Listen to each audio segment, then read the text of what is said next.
Alrighty. Here we are on a beautiful Monday morning, and I mean beautiful, in Hamilton, Ohio. Greater Cincinnati, but our official location, Hamilton, Ohio. And welcome to Dialed In with Tom Brenneman. We come your way, don't forget now, every Monday and every Friday. Mondays we're live at 9:15 a.m.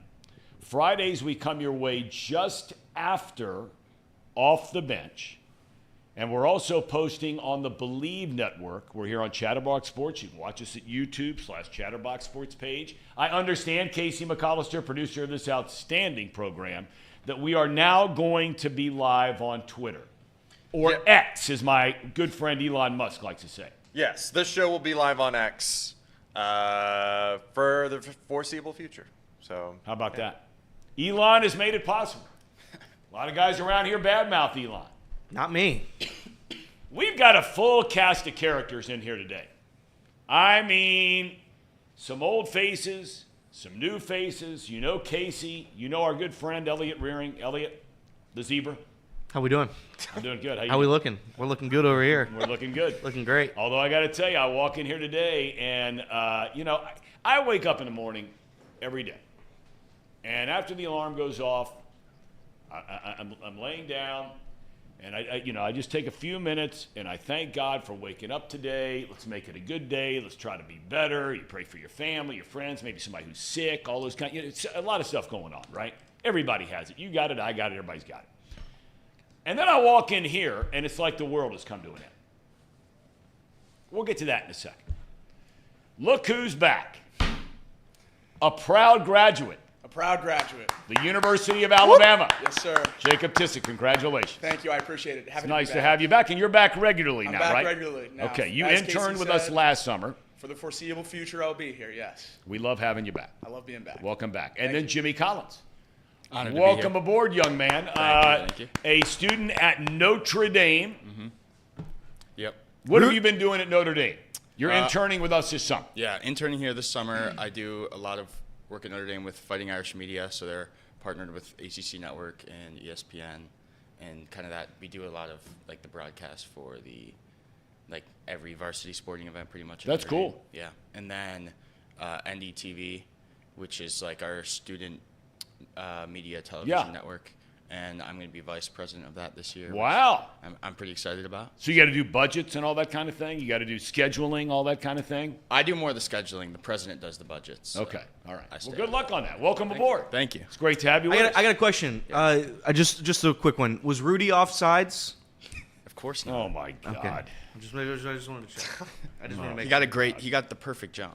Yeah, okay. I was just making sure. The walk-on got the perfect jump. Oh, my God. And somebody made the comment, Everett makes a comment, finally Reed has a shorts rival. Oh, no. Right out of the gate. Oh, Spare no one. Spare no one. All right, look, let's get to all this, okay? Let's be honest. Things are not good. Would you agree with that, Elliot? They are not good. I'd agree. Okay. To be fair, you have to start with the injuries, okay? This is not the team that many of us had high expectations for going into the season. Yeah, be honest now, okay?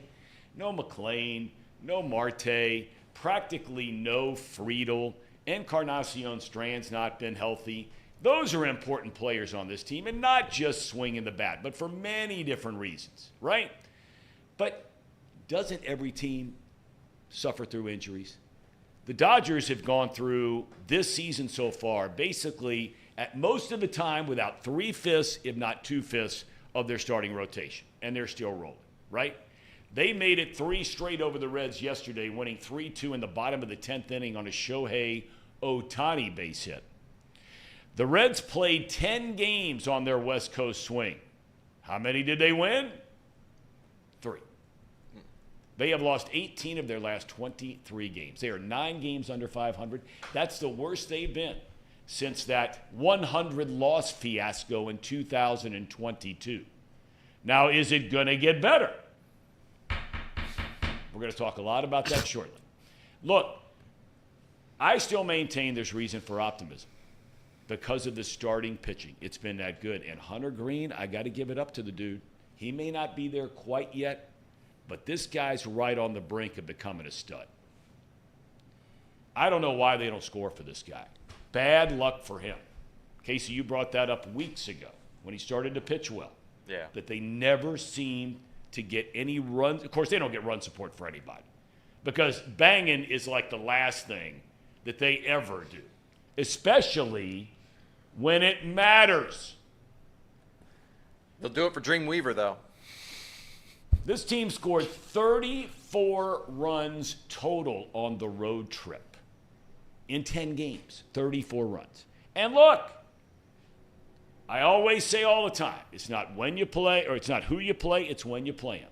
It's not how you hit, it's when you hit that matters. And as great as a guy like Elly de la Cruz has been this season, twice yesterday had a chance to knock in a go-ahead run. Bases loaded, 1 out, whiff in the 7th. Second and third later, whiff, 2 end to inning. They score the bases loaded with nobody out. They score 1 run on a bases loaded walk to Spencer Steer. Another guy who can't buy a hit. What in the hell has happened to him? Again, we're getting into all this later. Team is 8.5 games out of first, dead last in the Central. Is the season over? I say no, it's not. We'll hear everybody else's opinion a little bit later on, right? It's only May the 20th. Cincinnati opens a 9-game homestand tomorrow night. The San Diego Padres come to town, and guess who's rolling in next weekend? The Dodgers, starting on Friday night. All right, on to the NBA playoffs. I don't know if anybody's watching. And look, we've talked about this. I don't watch during the regular season, but the playoffs, they're a different ball game, man. It's a different deal altogether. Yesterday, you had a pair of Game 7s. It started in New York, where the Pacers wipe out the Knicks, right, to advance to the Eastern Conference Finals. Now, everybody in New York screaming, oh, we were hurt. They were hurt. There's no doubt about that. Is that the reason they lost Game 6 and Game 7? Nope. Indiana shot 76% in the first half, 67% for the game. Both of those marks, by the way, the highest ever in an NBA playoff game. So we always hear how tough, New York, gritty New York. Defense is tough and gritty. The Knicks didn't do it. And their stretch of now 20-plus years without a trip to the conference final is alive and well. Then out west, Minnesota. 1 time in 20 years has been to a conference final, 20 years ago until now. That game was unbelievable. I mean, at one point in the third quarter, Denver, the reigning NBA champs, led by 20 points. They led by 15 and a half. They're up by 20 in the third early on. And then the wheels fell off. Why? Back to what we just said a second ago, defense. They hold the Nuggets to 14 points in the third quarter. Coaching switch on how to guard the Joker, right? And all of a sudden, he looked worn out. Phenomenal player, but looked worn out. So the conference finals have the T-Wolves against Dallas. That starts Wednesday night. Eastern Conference Pacers against the top seed Boston Celtics. That starts tomorrow night. The monkey, the proverbial monkey off the back of Xander Schauffele. This guy's been a heck of a player for a long, long time. I mean, he's top 10 seemingly every weekend, but he's never won the big one. That's all in the past now. He drills a major league clutch putt on 18, the final hole, to beat Bryson DeChambeau by 1 stroke and win his first ever major as he takes the PGA Championship down in Louisville. His final total was the lowest score in a major event ever. I think it's nice to see a guy who's never won the big one. Yeah. Finally get it. He seems like a decent dude. He blew off my son for an autograph. Oh, so, no. I mean, how dare he? My son is just, pounding this guy. Well, let me say this. All the time. That guy was locked in from the second this tournament. I know the reporter asked him, it went a little bit viral on X.com. They asked him, hey, what's it going to be like for you, for your family to win a major, your very first major? And he's like, it's just a result. It's just a result. And some of those guys, I'm sure they're coached up by therapists or whoever's dealing with them that say that's got to be your mindset. You got to come into these events thinking it's not the end-all, be-all. Even if you come in second, come in fifth, come in 20th. Doesn't really matter. You're just trying to get through each tournament, trying to do your best. And that's what he did, and he was successful. I didn't think he was going to make that putt. I did think he was going to choke that away. Yeah. and in part because I had a little bit of money on Bryson DeChambeau. But In part. in large part. But that's okay. He came up clutch. Listen, good for Xander, good for Xander, good for Xander. And one thing I failed to mention, and I don't want to fail to mention, without a doubt, Casey, you are the resident expert. You know, my neighbor, Pat Noonan. He's got it going on, man. Oh, yeah. He's got a good roster. I really wonder, and you tell me, they are not as talented. Tell me if this is true or not. Okay. And I'm talking about FC Cincinnati. They just keep rolling, man. They played Wednesday night. They played Saturday night against St. Louis. Just hammered them, 3-1 the final. Dominated the game, right? Right. I mean, they are not as talented as last year. Is that accurate or inaccurate? Ooh, not as Or talented. as experienced as last year? I think that they have traded in talent for different areas. Like they try to buff up their defense with Miles Robinson now in the backfield. That's the best defense probably in the entire league. Oh, I thought last year they had the best defense in the league. Well, they did, but they made it even better. They just went over the top. And they sacrificed some of the offensive power, right? And we saw that struggle early on in that season. Yep. This season, I should say. Now with Kelsey being in this lineup. Kevin Kelsey. I mean, it's night and day. I said on this show, we need a guy more young that can develop, that can develop and bring that firepower, and look what's happened. I mean, they've literally exploded back on the field. Acosta looks like he's back in his MVP form again. Yep. The team always starts a little slow anyways, but now it's like the wheels are just Well, this rolling. guy must be a hell of a coach. I almost knocked on his door yesterday. I was out walking the dogs, my wife and I, and but you leave the guy alone. But he must be a hell of a coach. The only goal they gave up was an own goal on a silly communication mistake. I mean, he must be a hell of a coach because they lost some key pieces to that team, and he has got them, after a slow start, he has got them rolling, man. I mean, rolling. Okay, let's get to the Reds.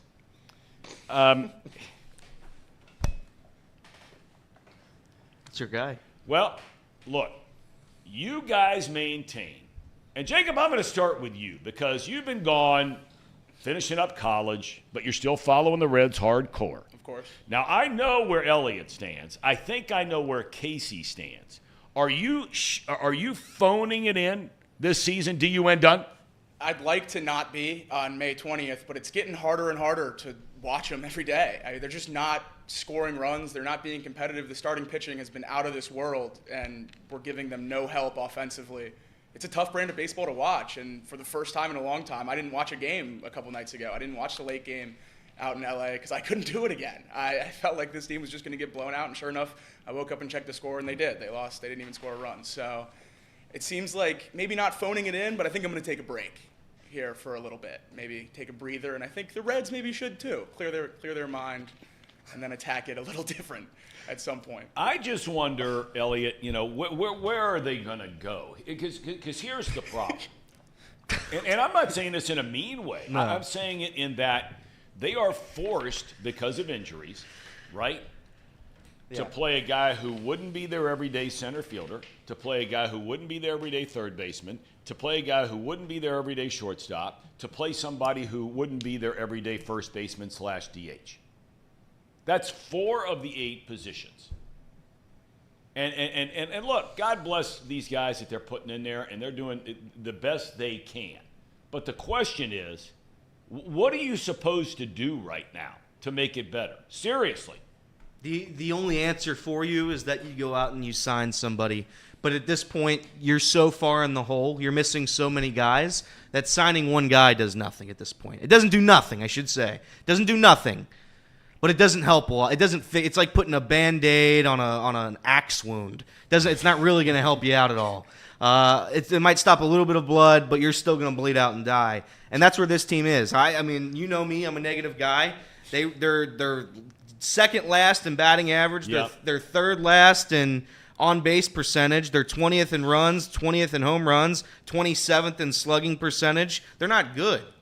They're not good, and that's a shame because of how good the pitching has been. Yes. Starting pitching has been unbelievable. But you asked me, how can you fix the offense? The answer is you unfortunately can't.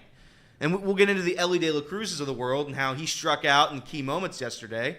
But if you need one guy to be the only guy that can bring home a run, you're in serious trouble. Serious trouble. The second best hitter on the team, Tyler Stevenson, he doesn't play every day. So now that's a legitimate gripe that I think you can have with David Bell right now. I agree. That's a legitimate gripe. You can complain about the makeup of the lineup, and you complain about, you gave Elly De La Cruz a day off, they lose again. Yeah, all those things, I get it. That's part of the gig of being a major league manager. And it goes on in every city. Even when teams are winning, it goes on. Fans are bitching about the lineup that day, right? But you only have one guy right now that you can say is actually swinging a good bat. De La Cruz will have his monster games like he did on, when was that? Thursday night, right? Yeah. 4 hits, 4 stolen bases, 4 runs batted in. I mean, stupid stuff. It's so good. But then the next day he goes 0 for 4 and punches out 3 times, and that happens to everybody. He's a young guy, that's fine. But the only guy who is really swinging a good bat right now, although Espinal actually has been swinging it easy, but it's Tyler Stevens, right? And even the days he doesn't catch and you're going to put Maley in there, that's fine. But he's got to be your DH, right? Yeah. Yeah. Sorry. I was just going to add on. Tom, you've called a lot of games for the Reds. You've been with the Reds a long time, and I'm trying to think of some of the worst lineups I've seen. Yes. In yesterday's lineup, I'm going to read it. I'm going to read through this entire lineup, so bear with me. Will Benson leadoff. Will Benson leads the league in strikeouts. He's batting 200. Elly De La Cruz at second. Love that. Good. Mike Ford, who literally can't hit and he can't run. Mike Ford's third, DHing. Yeah. Jamir Candelario fourth. He's been hitting the ball better. I agree. But still, at the end of the day, correct. Disappointment. Correct. Jake Fraley hasn't had a home run or an extra base hit, and I think it's been a month. I think it's been a month the last time Jake Fraley had an extra base hit. You have Jonathan India. Respectfully, his OPS can't get any worse. He's batting, sixth. And the 7-8-9, Stuart Fairchild, Santiago Espinal, and Luke Maley. Luke Maley, who I think is hitting below 100. That's the lineup. And you say, how can it get better? Don't field that lineup, because that's the worst lineup in baseball. That's the worst line. And we can say Santiago Espinal, sure, he has been hitting the ball a little bit better. He has been hitting the ball better. In fact, he's probably been the clutchest player over the past week. No doubt about it. He's been putting the ball in play. He gives you a chance. He's hitting 210. So at the end of the day, I look at this lineup. Can you fix it? Can you sign 7 free agents that replace every one of these guys? And the answer is no. So we have to sit here and we have to wait and think about how this lineup's going to get better. It's not going to get better. It's not. If you're playing Stuart Fairchild, Santiago Espinal, and Luke Maley more times than you're not, you're in. I won't say deep SHI whatever, but you are. You're in big trouble here. So no. What is the outlook? Can they get better? The answer for me is no, unfortunately. By the way, I know. Believe me, I know what you were saying about Fraley. He got credit for a triple the other night, but that was not a triple. That was a misplay in right field. I mean, just a disaster by the outfielder. That should have been a single to right field, and the guy botched the play, and they scored it a triple. So he has an extra base hit. But I know what you're saying. He's not hitting the ball in the seats. No. And not even finding gaps. And I don't want to just pick on him because the whole team. Fraley in his last 7 games, he has 3 hits and 23 at-bats. Yeah. I mean, that's he's a but he's 130 right in average. line with the rest of them. He's right in line with the rest of them. There's just nothing, though, and this is where I want to get into the whole thing about managers. And I rarely ever talk about David Bell in this program. To me, who cares? I agree. But I will say, and Jimmy, you've seen a lot of baseball. I mean, I feel for the guy. What are you supposed to do? Yeah, I mean, there's really not like a ton you can do like when they're just not hitting, because the pitchers are going out every day, pitching their butts off, putting your team in a position to be in a game late, because if you're not pitching, you're not going to be in the game at all. And their starting pitchers like Hunter Green are going out there and keeping this team in a game late, down a couple runs, maybe Yep. even tied with the Yep. Dodgers going into extras, and the team's just not hitting. Like the league average OPS this year is a tad under 700, and the Reds have 3 guys with an OPS over 700, which is like, when are guys gonna get on base? Like, Yeah. there's guys that they will, like Jamer, who's gotten a little bit better as the season has gone He has along. been. But at some point, you're going to need every single guy in the lineup to get better at the same time to really start putting wins together. It seems unlikely. Go ahead, because I want to check something here. So go ahead, Elly. You talk about David Bell, and my favorite part is the hypocrisy of it all. We talk about how good the starting pitching and how good the bullpen's been. David Bell, any credit there? Nah, those are just guys doing their job. But when they're not doing their job on the offensive side of the baseball, now it's David Bell's fault. David Bell, I guess, is responsible for picking up a stick, standing on a home plate, and trying to swing. That's David Bell's responsibility now. Doesn't get any credit for the pitching, all the blame for the hitting, and vice versa. He'll just never get credit, and that's fine. I agree with it to a set. I don't think the manager in Major League Baseball means as much as it did 25 years ago. I don't think it does. When you have guys like Skip Schumacher, all due respect, managing baseball teams, it's probably not as big of a role as you think it is. I think managers matter to a certain degree. I think guys like Bruce Bochy, Dusty Baker, I think those old-timey managers, those guys proved that they do that they do matter. But David Bell, what can he do? He can't go sign a free agent. He can't go pluck somebody from AAA because they've got the rest. What do you have? 4 AAA players now? He's doing what he can do. That's right. The only knock is like what you said is Tyler Stevenson should be playing every day. Well, the other thing about it is, and again, I was around baseball a long time, man, day in and day out, 30 years. And you try to learn from different guys, and Lord knows I've seen 1,000 different managers and the way they go about their business, whatever it is. I found it interesting, though, that the comment by Emilio Pagan after the game yesterday, one thing I think we can universally agree on, whether you like the guy or you don't like the guy as a Reds manager, okay? I don't care which side you're on. It doesn't matter. You're entitled to your opinion just like everybody else is. Doesn't make you right, me wrong, me right, you wrong. Most people feel like there is not a sense of urgency about this Reds team. There's just not and it's strange because they are a take-it-to-them kind of a team as far as a run game is concerned. Of course, you have to get on base for the run game to be effective. Yep. But they are an extremely, at times overly, aggressive team on the base pass. So, in theory and in reality, you think they are a team that is going to be the aggressor. But the sort of mood that I think the tenor of the clubhouse, and Pagan said this, not me. So, this isn't Tom Brenneman's opinion on this deal. Pagan made the comment after yesterday's game, we've had a lot of guys who have been good players somewhere else, or a lot of guys that have been good players here. But we need to start playing with a sense of urgency. That's the first time I've heard anybody in that clubhouse. Now, he went on to say all the right things. But that line has to mean something. Something is missing. And he just hit the nail on the head, right? Yeah, especially from a guy like Emilio Pagan, who I know, at least personally, he wouldn't have been high on my list of guys I expected to speak out and take a leadership role in the locker room.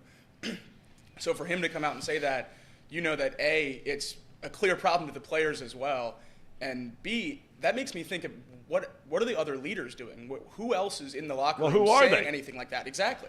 The guys that we expect to be leaders, like Jonathan India, or we want Elly De La Cruz to step into that role, are they not doing that? Are they not speaking up if a guy like Emilio Pagan, who's been here for 40 games, thinks that he needs to come out and say something like that? Which I love that he did, and I love that sentiment and him taking control, but where are the guys that are supposed to be in that role? The starting pitching, it is so much better than I thought it was going to be. I knew the potential was there, but man, these guys, even Ashcraft the other night, he didn't have it. He found a way to keep you in there. Yeah. He didn't have it. He's not had it really for 2 straight starts, and he finds a way to just keep you in there. Abbott, you can't ask any more from him. You can't. Green, turning into a stud. Lodolo hurt again, which we didn't get into that. Yep. I mean, does it ever end? No. I mean, does it ever end? It doesn't. The one thing optimistic Reds fans keep pointing to is that the bats can't be hitting 210 all year long. That's right. They're going to find level. That's great. That's awesome. What happens when the pitching finds level? You're right. The Reds are not going to have the second and third best starting pitcher ERA at the end of this year. And they're also not going to be hitting 210, but where is that middle ground? Because if the pitching comes down faster than the bats come up, this is going to get even uglier than 3-14, which doesn't sound possible, but it will. Well, I don't know what the guy is supposed to do. Andrew says he's another Marvin Lewis type. No one accountable. You don't get a lot of words with no actual you get a lot of words without real substance in his post-game press conferences. Fred makes a comment. Ron Washington, manager of the Angels, says he'd be cooking this team on a nightly basis after a game. But I actually feel for Bell on this deal because, they had all this talent. They didn't want to make any moves last year, and I made the comment at the time. And I still have not thrown in the towel this year. So let me go on record as saying I'm not throwing in the towel yet.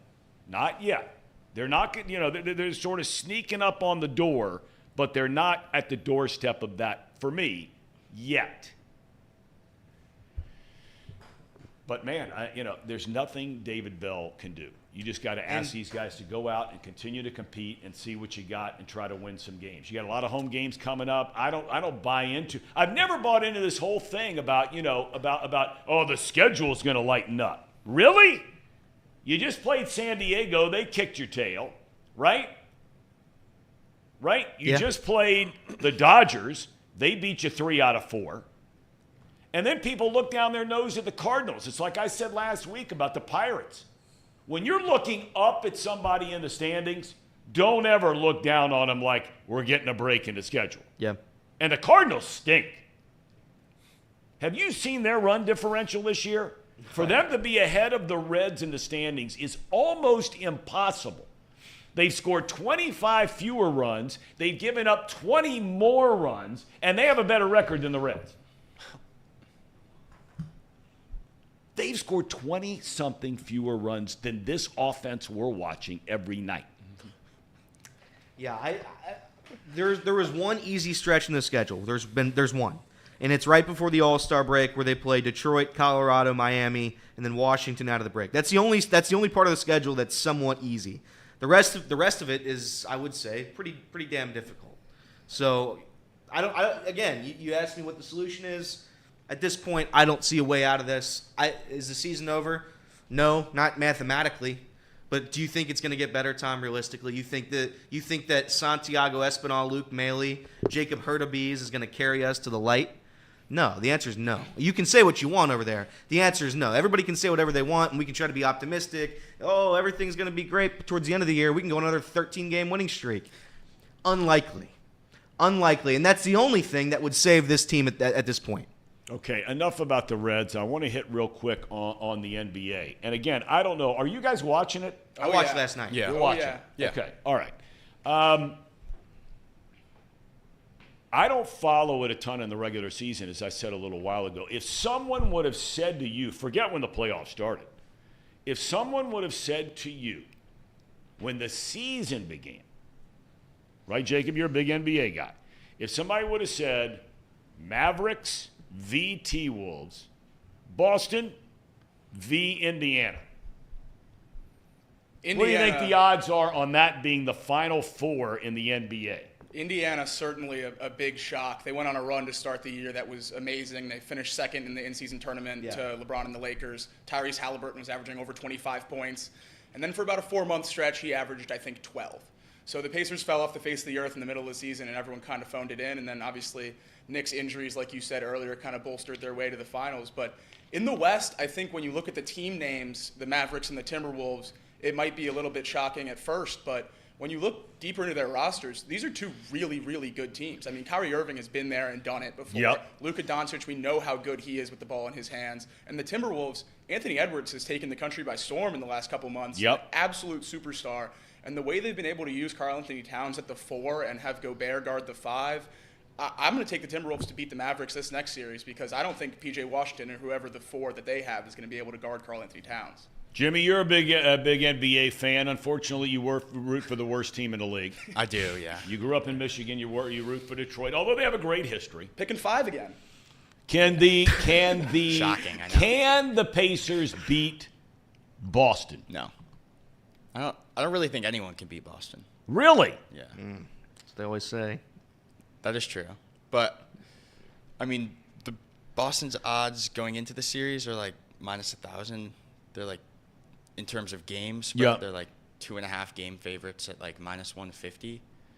So Vegas isn't really giving them a chance. And I do think that Indiana benefited a little bit off the fact that the Knicks were very injured.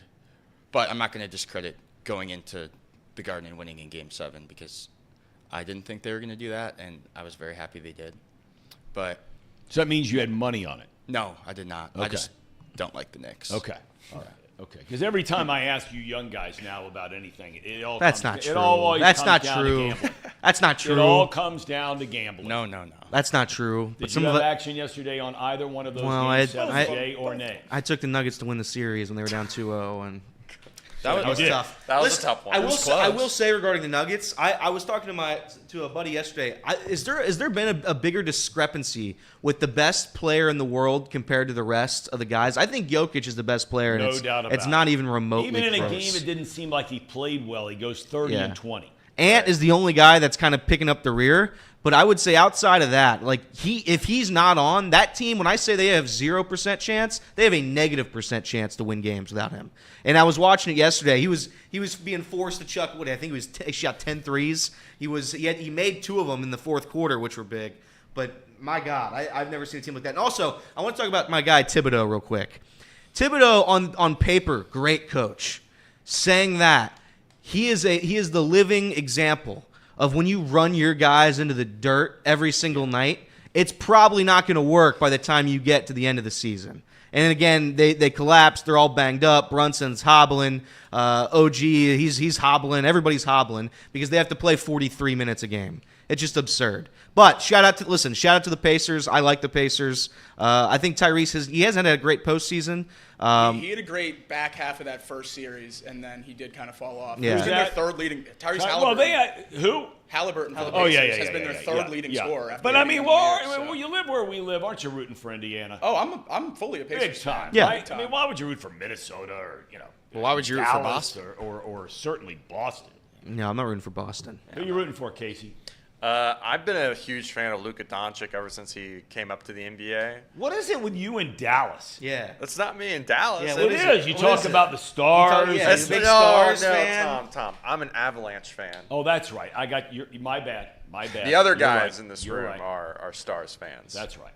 It's tough. So you're rooting for Dallas. I Mark Cuban. I'm actually rooting for the Timberwolves just so my take is right because I'm not really a big NBA guy. I like the Timberwolves. I've said whoever won the Nuggets-Timberwolves series was going to win the NBA Finals. So I'm kind of rooting for the Timberwolves just so I can be right. But other than that, I guess I like Luka Doncic. So those are the 2 teams I So would you like. but they're- really don't care. Western Conference Casey over there. what they call Yeah, them. I'm That's what basically they call rooting them. for the West. I tell you what, the Indiana coach, and I'm the only guy old enough in this room to remember watching him play. Carlisle is a coach now. That dude is a big-time coach. And he was one hell of a player, man. I mean, a lot like he coaches. He was tough. He played hard. University of Virginia guy, if I remember right. I mean, tough guy. And played for quite a while, and he is an outstanding coach. Yeah, he's one of my favorite coaches in the entire league. I was stoked when he came over from Dallas to Indiana. He talked about, Jalen Brunson had his way with the Pacers that last series, but he talked about after the series how much it helped him having coached Brunson in Dallas, how big of a difference that made, where they could kind of let him get his and kind of eliminate everyone else, which is the route they went to win that series. So it obviously paid off. And I think that's been the biggest difference for this Pacers team versus the Pacers teams of relatively recently in the past. Because this roster hasn't seen much change. I mean, they traded for Pascal Siakam, who's a fringe all-star at the deadline this year. But other than that, this team's basically the same team that's been there forever. I mean, Halliburton's been there for going on 3 years now. Miles Turner's been their center for almost a decade. these guys aren't superstar big names, and they're in the Eastern Conference Finals. So I think it's going to be fun because look, Boston's a better team, but there's something missing with that Boston team. There's a reason why they haven't won the whole thing. Yep. And they have all this talent, and there's something there and maybe this year is their year. But for me, I watch them, especially in the big moments, big games. They never deliver the goods. But we'll see. Kristaps Porzingis out as well. He is not. He's not going to. They said maybe later in the series if it goes a little longer, that'll be a big difference. I think they're beatable. I'd say so for sure. I think they're beatable. I really do. Okay, before we get out of here, and we've got Off the Bench coming up in about 9 minutes, is it better for Chatterbox for this program to immediately butt up next to Off the Bench, or do we need like about a 3, 4, 5 minute breather? What's better? It would be better if it was butt up right up against it so we can send the viewers over to Off the Bench. Okay. Well, there are going to be a lot of people watching Off the Bench today. We're just building up this program because we've only been on for a few weeks at this time. So we're coming your way every Monday, 9:15. That'll be fun once we get especially into football season. Getting fired up for the Buckeyes, man. I'm praying for the football season to get here. Getting fired up, brother. They are loaded. Hey, by the way, speaking of football, what's the reaction in Alabama? Saban gone, new guy comes in who looks like he's on it, right? Yep. DeBoer, is that his name? Yep, Kalen DeBoer. Okay, what's the reaction down there from a local? You're a local. Overwhelming, happy, excited, everything. He's checking every box. When he came in, he doesn't lose games. That's kind of his whole thing. He, takes Washington to the championship game last year. He was the offensive coordinator at Indiana in 2020 when they had that great team with Michael Penix. And when he coached at Sioux Falls, he led them to the Division II championship. So he doesn't lose anywhere he's been. The main worry was that he had never been to the South. He had never recruited the South. How was he going to go up against Kirby Smart and guys like that down there?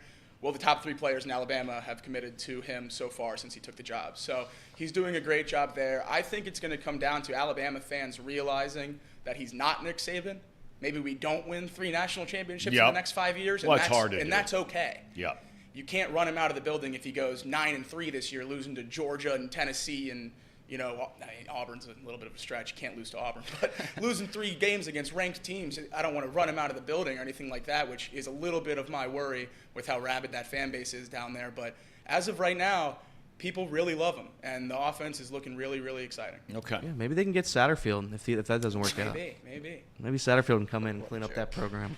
4.5 over/under win total for the fighting Bearcat. You're fighting Bearcats. Tom, responsibly, put your mortgage on the under. Put it all. That team's not winning 5 games. Not even close. Is it? By the way, is it a make or break year? The Oklahomas and the Texases of the world are out of that conference now. Yeah, you got some pretty good teams coming in. I know. That's why it's going to be even more embarrassing when you lose to Miami for the second straight year. Arizona State stinks, and Arizona's pretty damn good. Arizona, watch out. Yeah. I think top 10 team this year. Look out. Maybe. If Ryan Day doesn't beat Michigan this year, is he fired? D-U-N. Done. What if they bring back Urban, leader of men? What if Michigan's the only loss and they go on to win the national championship? He could go Ryan Day. Here's the contract. Just sign it. He's 56-8. Yeah, I know. As a head coach. Come on. I mean, Elliott and these guys are always stirring it up. What are we talking about? I'm all in on. The other half I'm good with Ryan games. Day. I'm totally good. And we're going to the college football playoff. 12 teams this year. Big. That's big. I'm really worried, though. We'll get into this another time. We have more time. I really am worried, though, about, and maybe I shouldn't be, but, I think conferences like the Pac-12 and the Atlantic Coast Conference, I think these are good things. These are good conferences. I have a hard time understanding how Oregon, well, I understand it because it's money, but I just have a hard time understanding how Oregon and Washington are in the Big Ten. I have a hard time understanding, we were talking about before the show, how Stanford and Cal and SMU are now in the Atlantic Coast Conference. And because of the disparity in money that the schools are making, Big Ten, SEC, compared to everybody else, And we could be winding down on the last couple of years of having those great rivalries that actually still mean something. And they do mean something. They still mean something in the Big Ten. But now instead of, outside of your main rival, Ohio State v. Michigan, instead of Ohio State playing, Michigan State, now they're going to be playing fill in the blank. I just, I don't know. But we'll get into that another time. All right. Real quick prediction from everybody. We're down to our final 3 minutes. Evan Maurer says that American flag is oversized. There's no such thing as an oversized American flag. That's right, Tom. There's no such thing. That's right. This is the United States of America, the greatest country in the history of the world. Evan, don't fall into all this nonsense that those on the other side are trying to lead you to believe. Please. Don't do it. Don't do it. Evan says, I know. He said it 3 times. All right. Everett says, can't wait to see Ohio State play Michigan 2 or 3 times a year. That's a good point. That's another one of the things that stinks about this conference. Back-to-back weeks. Yeah, I mean, theoretically, it could happen, although, Oregon and some other teams will have something to say about it. All right. Reds are coming home for 9 before we get out of here. Reds are coming home for 9. Don't make us. You've got 3 against the Padres. You've got 3 against the Dodgers. 3 and 3 is 6, if my Ohio University math is correct. And then you have 3 or 4 against the Cardinals. It's a 10-3. Okay, so it's a 9-game homestand. Casey, we begin with you. Their record on this 9-game homestand will be 4-5. Being optimistic. That is very optimistic. Toe in the line. Good for you. 4-5. So let's go. So loss, win,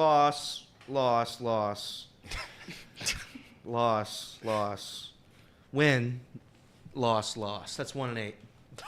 Oh, come on. They're 3-14 for the month. You want me to predict? With the Padres and the Cardinals who are under 500 The Padres are 500. Give them some respect. They also play the Dodgers half the time. So, yeah, what do you want me to say? You want me to say they're going to win games here? They're not winning games. They can't hit.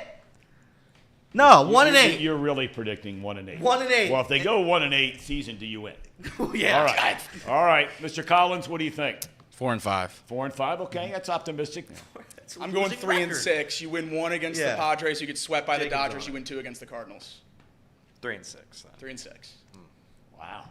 Okay. Jacob's on it. They've got some pitching matchups that I like I in don't. these games. The pitching matchups are fine. We can't hit anyone. Well, yeah, imagine if they honestly, what they should do, what every team should do, any random fan that's somewhat left-handed, put them in the game, and there's legitimately zero chance. Yeah. Same thing. I mean, outside of that left-hander that the Dodgers brought in from the bullpen yesterday who was throwing 78 miles an hour, 68 miles an hour on some of the breaking balls, and they managed to scratch out 1 run. They took that guy out, and Steer got a bases-loaded walk. Yeah. Before Elly whiffed, and I think, would Ford pop up or something? Yeah. Ground out. I can't remember what it was. Okay. I think they're going to be better than that. I think they're going to go 5-4. No, you don't. I do. No, you don't. I think they're going to beat the Padres 2 out of 3, and I think they're going to beat the Cardinals 2 out of 3. So there's 4, and I think they win 1 of 3 against the Dodgers. Okay. Call me Mr. Yamamoto's going to throw a perfect. Yeah. We are not going to. No bat is going to touch a ball when Yamamoto's on the mound here. We'll see. We'll see. Stranger things have happened. All right, we got to get out of here. We got off the bench coming up. Trace Fowler's in a great mood today after watching the Reds, staying up till 3 o'clock in the morning all weekend. Oh, yeah, that was good. Yeah. All right, thanks, everybody. Gentlemen, great being with you. Welcome aboard. Jimmy, welcome back. Thank you. All right, Jake. All right, Elliot, Casey, as always, thanks. Thank all of you. We'll look forward to seeing you on Friday at high noon. Have a great rest of your day. And off the bench, coming up now.